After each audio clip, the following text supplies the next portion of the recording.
Sir, Himachal Pradesh में लगातार बारिश का दौर जारी है, काफी नुकसान भी हो रहा है। क्या स्थिति है पूरे प्रदेश में? मॉनसून का क्रम रुकने का नाम नहीं ले रहा है। जो आप सब यहाँ आओ और ये ऑनवलप्स ले लो।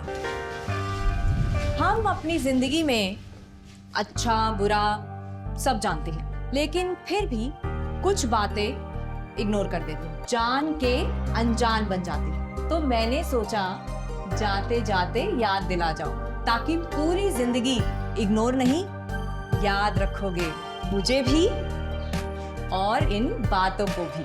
यदि आप इन कारणों में से किसी के भी संपर्क में आए हैं तो नजदीकी सरकारी अस्पताल में HIV की जांच गुप्त और मुफ्त कर। हिमाचल प्रदेश राज्य एड्स नियंत्रण समिति द्वारा जनहित में जारी।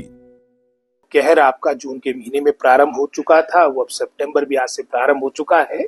आए दिन इस तरह की अप्रिय बातें सुनने को मिल रही है और सुबह में जानकारी ले रहा था। अभी वर्तमान में लगभग प्रदेश का, चाहे वो सरकारी संपत्ति हो चाहे निजी संपत्ति हो, लगभग कोई 3000 करोड़ से ऊपर का नुकसान हिमाचल प्रदेश में हो चुका है। लगभग कोई 320 से ऊपर आपकी बहुमूल्य जाने जा चुकी है। लगभग 40 से अधिक हमारे लोग लापता है। बहुत बड़ी संख्या मैं समझता हूँ इन सभी बातों को देखकर लग रही है। और जिस तरह का नुकसान 2023 में हुआ था, उसका एक तरह से पुनरावृत्ति आपको 2025 में देखने को मिल रही है।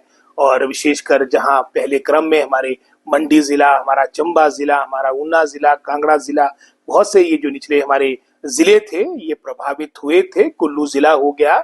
लेकिन जो आपके जहां पर प्रथम चरण में जहां पर आंशिक रूप से आपका नुकसान हुआ था, लेकिन जो भी पिछले एक हफ्ते से बारिशें हो रही है, जैसे उदाहरण के तौर पे आपकी जिला शिमला की बात हो, बिलासपुर, सिरमौर, सोलन की बात हो, जो ये पिछले एक हफ्ते से बारिश हो रही है, यहाँ पर भी बहुत नुकसान हुआ है। और पिछले कल की बारिश में ही जिला शिमला में लगभग कोई हमारी 4 बहुमूल्य जाने की आपकी अधिकतर आपकी मैं समझता हूँ सड़कें भी बंद है, क्योंकि बहुत ही रिकॉर्ड तोड़ आपकी वर्षा इस क्षेत्र में भी हुई है। आपके पूरे हिमाचल में वाइड स्प्रेड वर्षा हुई है।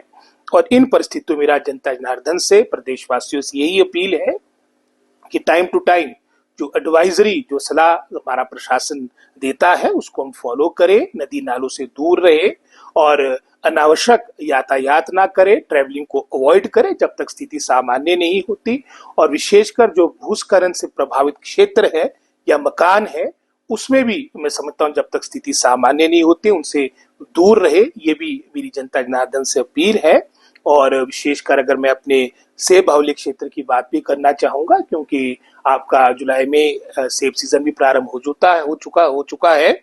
लगभग कोई 1 करोड़ 30 लाख के आसपास पेटियां जा चुकी थी। लगभग कोई 50% के आसपास आपका मैं समझता हूँ सेब का विपणन हो चुका था। लेकिन इन वर्षा के कारण काफी बाधा आई है। हम थोड़ा धैर्य रखें, थोड़ा मैं समझता हूँ इसमें पेशेंस के साथ काम लेते हुए, क्योंकि प्रशासन, हमारे सभी विभाग, विशेषकर PWD, बिजली विभाग, जल शक्ति विभाग, हमारे प्रशासन के अधिकारी दिन रात लगे हैं कि किस तरह से स्थिति सामान्य हो। और जैसे ही मैं समझता हूँ हमारी सड़कें खुलेगी तो पूर्ण हम अपना सेब का विपणन कर सकते हैं, क्योंकि हमारी सरकार मजबूती के साथ, जनता जनार्दन के साथ, बागवानों के साथ खड़ी है।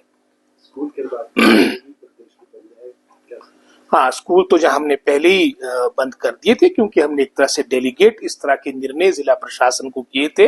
लेकिन आज की जो वर्षा बहुत ज्यादा हुई, एक्सेप्शनल हुई है, आज हमने ये भी निर्णय लिया है कि जहां ऑरेंज अलर्ट होता है, जहां पर मैं समझता हूँ आपके स्कूल्स बंद कर किए जा चुके हैं, उन एक्सेप्शनल सर्कमस्टांसेस में जिला प्रशासन, जिलाधीश ये भी निर्णय ले सकता है कि जो हमारे टीचर्स है वो भी स्कूल ना जाए, अपनी ऑनलाइन क्लासेस ले, ताकि सेफ्टी हमारे लिए पैरामाउंट है। चाहे वो बच्चों की बात हो, चाहे टीचर्स की बात हो, तो ये निर्णय भी हमने वर्तमान में लिया है। और जैसे स्थिति सामान्य होगी हमारे स्कूल पुनः खुलेंगे।